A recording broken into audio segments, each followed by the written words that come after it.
नमो तस्स भगवतो अरहतो सम्मा संबुद्धस्स। बुद्ध और उनका धम्म बाबा साहेब डॉक्टर अम्बेडकर द्वारा रचित कालजयी पुस्तकों के इस रचना संसार में आपका स्वागत है। आप जानते हैं कि इस समय हम लोग बाबा साहेब डॉक्टर अम्बेडकर द्वारा मूल रूप से अंग्रेजी में रचित ग्रंथ द बुद्धा एंड हिज धम्मा, इसका ये हिंदी अनुवाद आप तक पहुंचा रहे हैं। और ये जो हिंदी अनुवाद है, ये हिंदी अनुवाद भदंत डॉक्टर आनंद कौशल्यायन जी का है। तो आइए इस कड़ी में आगे बढ़ते हैं। आपको याद दिला देते हैं कि ये बुद्ध और उनका धम्म के तृतीय कांड का 5वां भाग है। और इस 5वें भाग में बाबा साहेब जिस बात को समझा रहे हैं वो बात यह है कि कोई भी आचरण का विचार जिसे कहा जाए, या फिर वो मार्ग जिसे लोग धारण कर लेते हैं, उस मार्ग के विषय में समझा जाए तो उसे लोग कहते हैं धर्म। ये जो धर्म है, ये सद्धर्म कब हो सकता है? तो धर्म को सद्धर्म बनने के लिए क्या कार्य करना होता है, उस कार्य को इस समय बाबा साहेब इस अध्याय में समझा रहे हैं। एक शीर्षक बाबा साहेब लिखते हैं, देखिएगा, धर्म तभी सद्धर्म है। कब? बाबा साहेब लिखते हैं, जब वो ये भी शिक्षा देता है कि केवल विद्वान होना पर्याप्त नहीं, इससे आदमी पंडिताऊपन की ओर अग्रसर हो सकता है। बहुत सारे लोग जो धर्मों की शिक्षा देते हैं, बहुत विद्वत्तापूर्ण स्टडी चलते रहती है उनकी धर्म पर, बहुत स्टडी, इतना अध्ययन जिसकी कोई हद नहीं, हद पार अध्ययन। बाबा साहेब कहते हैं कि सिर्फ अध्ययन करने से, केवल बस यही चल रहा है कि जब विद्वान विद्वान विद्वान विद्वान बनना है धर्म में, धर्म की एक एक बात को, उसकी सारी बड़ी बड़ी पुस्तकों को सबने जान लिया, पढ़ लिया, तो ये पंडिताऊपन की ओर अग्रसर कर सकता है। तो अब देखिएगा बाबा साहेब क्या लिखते हैं। ये एक बार की बात है जब तथागत बुद्ध कौसंबी के सुस्वर बुद्ध विहार में ठहरे हुए थे। ये कौशंबी में है बुद्ध विहार, आज भी आप देख सकते हैं इसे। थोड़ा अभी इस वक्त में जीर्ण शीर्ण हो गया है, लेकिन देखा जा सकता है। तो सुस्वर विहार में ठहरे हुए थे, एकत्रित लोगों को उन्होंने धर्मोपदेश दिया। और उस समय वहीं कौसंबी में एक ब्रह्मचारी रहता था। एक छोटी सी कहानी है, बाबा साहेब ने इसी बात को समझाने के लिए बुद्ध और उनका धम्म में उसे शामिल किए हैं।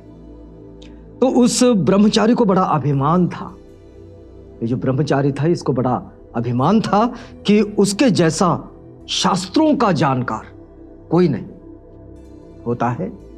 आज भी ऐसे कई लोग मिल जाएंगे जो अपने आप को बड़े शास्त्री कहते हैं, शास्त्रों के जानकार कहते हैं, कि उनके जैसे जानने वाले बड़ा सामान्य शब्द है, किताबों के कहते हैं जिनको, है ना। तो किताबों में फंसे रहने वाले, किताबों में घुस जाने वाले, तो ऐसे लोगों के लिए उसे भी बड़ा गर्व था कि वो शास्त्रों का बड़ा जानकार है, क्योंकि वो किसी दूसरे को शास्त्रार्थ करने में अपने जैसा नहीं समझता था। उसको इस बात के लिए भी बड़ा गर्व था कि मेरे जितना जानकारी रखने वाला, मेरे जैसा शास्त्रों का जानकार कोई नहीं, और कोई मुझसे शास्त्रार्थ करने के योग्य भी कोई नहीं। अब देखिए आगे कि इसलिए वो जहां कहीं जाता अपने साथ एक जलती हुई मशाल लेकर जाता। जहां भी जाता था तो अपने साथ एक जलती हुई मशाल लेकर चलता था। अब एक दिन किसी नगर के एक साधारण आदमी ने उसके इस विचित्र आचरण का कारण पूछा। सामान्य रूप से कोई आदमी दिन में भी अपने हाथ में कोई मशाल ले ले और मशाल लेकर चलता रहे, तो सामान्य रूप से कोई आदमी पूछ लेता, भैया ऐसा क्यों कर रहे हो यार, हाँ अभी इतना सूरज तड़प रहा है और हाथ में मशाल लेकर चल रहे हो। तो उसका उत्तर था, संसार में इतना अधिक अंधकार है। देखिए उनका उत्तर क्या है, कि संसार में इतना अधिक अंधकार है, लोग इतने अधिक पथभ्रष्ट है कि मैं जहां तक उन्हें रास्ता दिखा सकता हूं वहां तक रास्ता दिखाने के लिए ये मशाल साथ लिए घूमता हूं। अब देखिए, जवाब भी बड़ा कारगर जवाब है उनका कि भाई ये संसार अंधकार में डूबा हुआ है। अब संसार के अंधकार में होने का जो कारण है या फिर उसके जो मायने हैं वो दूसरे हैं कि लोग अज्ञानी हैं, समझ नहीं पाते हैं, आसक्ति में, मोह में, लोभ में, ईर्ष्या में, द्वेष में जीते हैं और इसलिए ये माना जाएगा कि वे अंधकार में हैं, अज्ञान के अंधकार में हैं। लेकिन ये आदमी तो दिन में मशाल लेके चल रहा है, कह रहा है कि भाई जो लोग भटक गए हैं उन लोगों को रास्ता दिखाने के लिए मैं ये मशाल लेकर चल रहा हूं। अब देखिए, तथागत ने जब ये बात सुनी तो उस ब्रह्मचारी को संबोधित किया। तथागत को जब पता चला कि भाई ऐसा ये ब्रह्मचारी है कि जो दिन में भी मशाल लेकर घूमता रहता है और लोगों से ये कहता है कि ये संसार अंधकार में है और इन सब लोगों को, ये जो पथभ्रष्ट हुए हैं, इन लोगों के लिए मैं कुछ करूं तो इनको जहां तक हो सके रास्ता दिखा दूं। तो तथागत ने उस ब्रह्मचारी को संबोधित किए। देखिए, अरे ये मशाल किस मतलब के लिए है? तथागत पूछते हैं, अरे भाई ये जो मशाल है ये किस कारण से रखी है तुमने साथ में, और वो भी जलती हुई? ये मशाल लिए तुम कहां घूमते हो? तो ब्रह्मचारी ने उत्तर दिया, सभी आदमी अज्ञान और अंधकार से इतने घिरे हैं कि मैं उन्हें रास्ता दिखाने के लिए ये मशाल लिए फिरता हूं। सबको जो उत्तर देता था वही उत्तर उसने तथागत बुद्ध को भी दे दिया। तो तथागत बुद्ध ने फिर से पूछ लिया, तो क्या ये बता सकते हो कि क्या धर्म ग्रंथों में जिन 4 प्रकार की विद्याओं, धर्म ग्रंथों में इन विद्याओं को सिखाया समझाया जाता है, शब्द विद्या, नक्षत्र विद्या, राज विद्या और युद्ध विद्या, इसका उल्लेख है, तुम उन सबके जानकार हो? तथागत ने उनसे पूछा कि नक्षत्र विद्या, शब्द विद्या, युद्ध विद्या, राज विद्या, इन चारों विद्याओं के तुम क्या जानकार हो या नहीं? तो ब्रह्मचारी को मजबूर होकर यह मानना पड़ा कि उसे इसकी जानकारी नहीं है, क्योंकि उसने इस ओर कोई अभ्यास ही नहीं किया था, उसका कोई अध्ययन ही नहीं था। तो उसने कहा नहीं, तो उसने तुरंत अपनी मशाल फेंक दी। तब भगवान बुद्ध ने कहा, क्या कहा? देखिएगा, यदि कोई आदमी चाहे पंडित हो चाहे अपंडित, दूसरों को मूर्ख समझकर उनसे घृणा करता है तो वो उस अंधे की तरह है जो स्वयं अंधा होकर दूसरों को मशाल दिखाता फिरता है। देखिए, बड़ी गंभीर बात तथागत कहते हैं। तथागत कहते हैं कि देखो, कोई आदमी चाहे पंडित हो चाहे अपंडित हो, पंडित ना हो, न जानता हो, समझता हो, लेकिन दूसरों को मूर्ख समझकर उनसे घृणा करता है।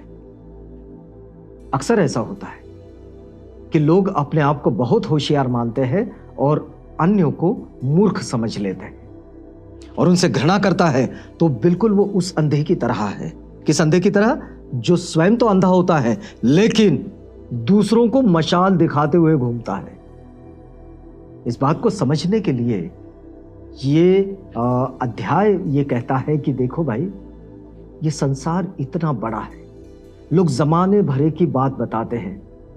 कभी इस बात का अध्ययन करते हुए लोग मिलेंगे कि बस्ती के हर एक आदमी का नाम आपको पता है। बस्ती बहुत छोटी होती है लेकिन बात बड़े संसार की बताते हैं। कहीं तो ऐसे होते हैं जो पृथ्वी की और स्वर्ग की भी बात बता देते हैं। कई धर्मशास्त्रों में ये बात देखने को मिलती, सुनने को मिलती है। कई ऐसे होते हैं जो जमाने भरे की बात बताते हैं लेकिन उनके घर के बाजू की बात पता नहीं होती है। तो अज्ञान जो है, जानकारियों का अभाव जो है, वो मनुष्य के पास हो सकता है। इस बात को मान लेना चाहिए। यह नहीं मानना चाहिए कि मेरे जैसा विद्वान कोई नहीं।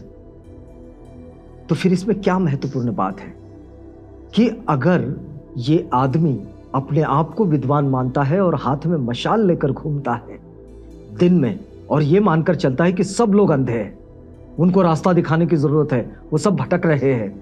लेकिन ये जो उनके प्रति उसके मन में ये जो भाव है, ये भाव है घृणा का, ये भाव है नीचता का, ये भाव है कमजोरी का, कि वो मुझसे कमजोर है और इसलिए मैं ये कर रहा हूं।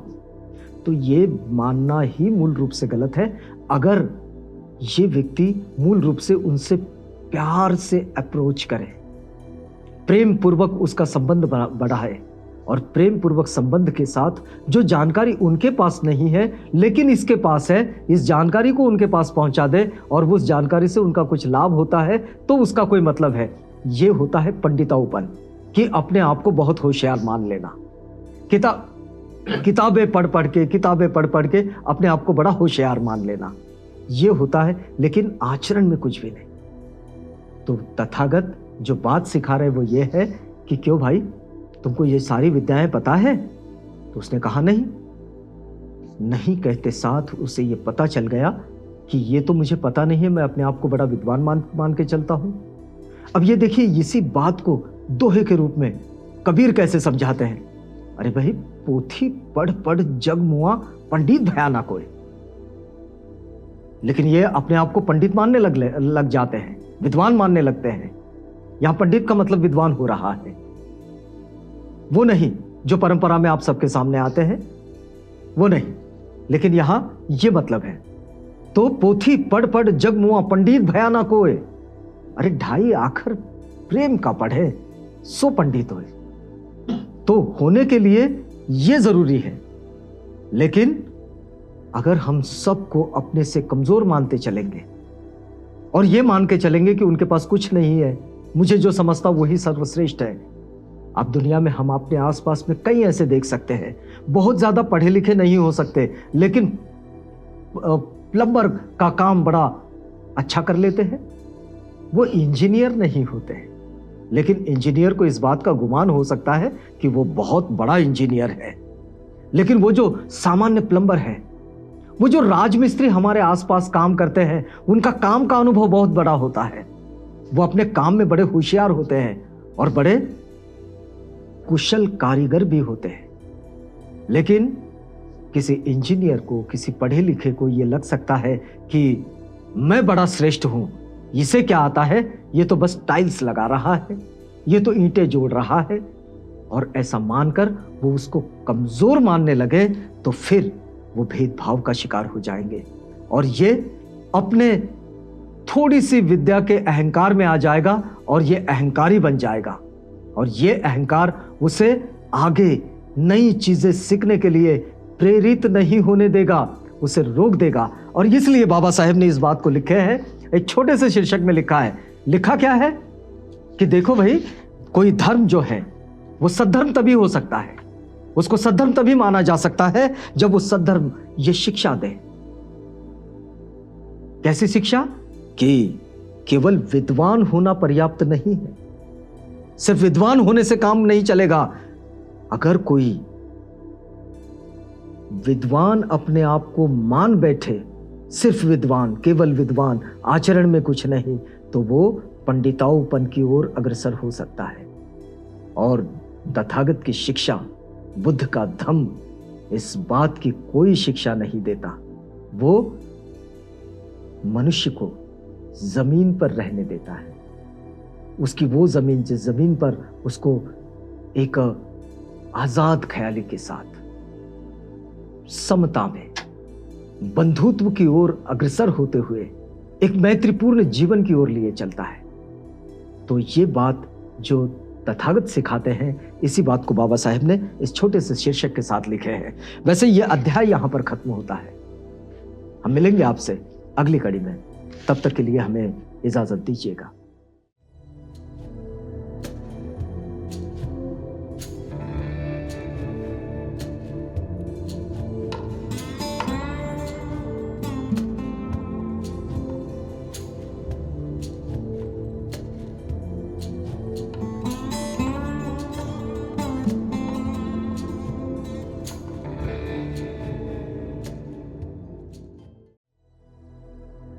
बुद्ध और उनका धम्म।